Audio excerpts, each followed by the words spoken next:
Баткен облусундагы Кыргыз-Тажик тилкесинде болгон куралдуу кол салууда жарат алгандар Ош шаарындагы ооруканаларга 16 сентябрдан баштап келе башташкан. Учурда Ош облустук ооруканасында 8 бейтап дарыланууда.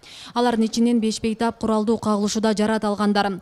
Дарыгерлер бирөөсү Бишкектеги ооруканага которулганын, калгандарынын абалдарын туруктуу экенин айтышат. Азыркы учурда 7 бейтап жатат бизде.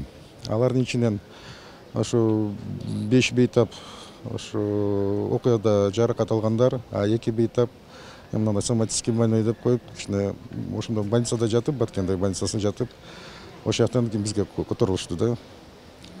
Алардын акыбалдары азыр туруктуу, жашы керектүү дары барды жардам көрсөтүп алышып жатышат.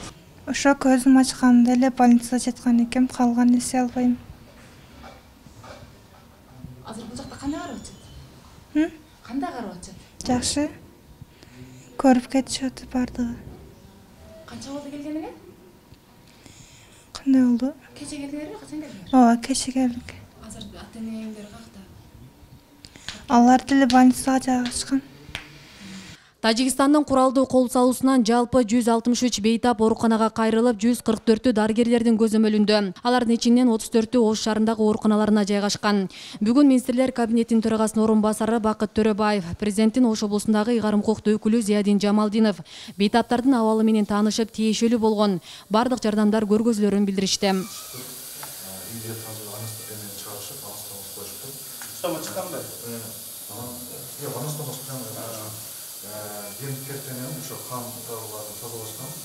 Бардығына оор ахвалдарлар да бар, орто абалдадагылар да бар.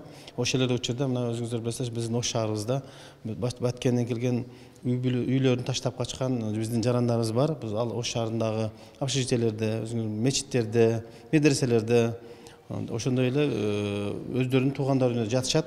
Бүгүнкү күндө аларга толугу менен медициналык жардам көрсөтүлүүдө.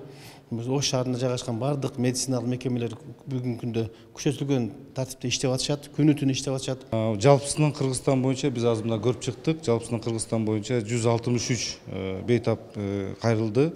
Анын ичинде бүгүнкү күндө 144 адам азыр больницаларда жатат. Бул Бишкек, Ош шаарларында больницада жатышат. Азыр мына карап чыктык, бүт шарттарын түзүп бердик, дары-дармектердин баардыгын жасадык. Жалпысынан биз бүгүнкү күндө эвакуация болгон жаран 140 миңге жеткен. Азыр Лейлек районунда, Баткен району, Баткен шаарында, Кадамжай районунда бүт гуманитардык жардамдар баардыгы берилди. Бүгүнкү күндө азык-түлүк жагынан, дары-дармек жагынан эч кандай дефицит жок. Ал жагын баардыгын биз 4 күндүн ичинде уюштурдук. Биз өзүбүз түштүк жагындагы Ош областынын администрациясында иштедик. Ал жерде биз Баткен жана Ош, Жалал Абад областарын координация кылдык гум жардам боюнча. Тилекке каршы Баткен облусундагы Кыргыз-Тажик чек арасындагы окуяда Кыргызстандын 59 жараны курман болду. Бүгүн 19 сентябрь аза күтүү күнүн утурулай Ош шаарынын Борбордук аянтында каза болгондор эскерилип, Куран окулду. Өткөн батырларыбыздын билип-билбей турган күнөөлөрүн кечирип, эмандары саламат болуп, жаткан жерлери жаннаттын гүл бакчаларынан болсун. Кудай таалам Кыргызстан мамлекетибизге тынчтык, амандыгын берсин. Мындан кийин Кыргызстаныбызда мындай кырсык, кайгылуу окуялар болбосун. Rabbana atina fid dunya hasana wa fil akhirati hasana wa qina adhabannar. Bi rahmatika ya arhamar rahimin. Баткендеги түзүлгөн кырдаалдан улам азыркы учурда жалпы 136.770 жаран коопсуз аймакка эвакуацияланган.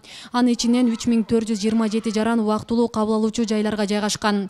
Ал эми Ош облусунун Чоң Алай районунун Жекенди айыл аймагынан 5.301 жаран коопсуз жайларга көчүрүлгөн. Асел Сыдыкова, Илимбек Турсунбай уулу, Регион телеканалы, Ош.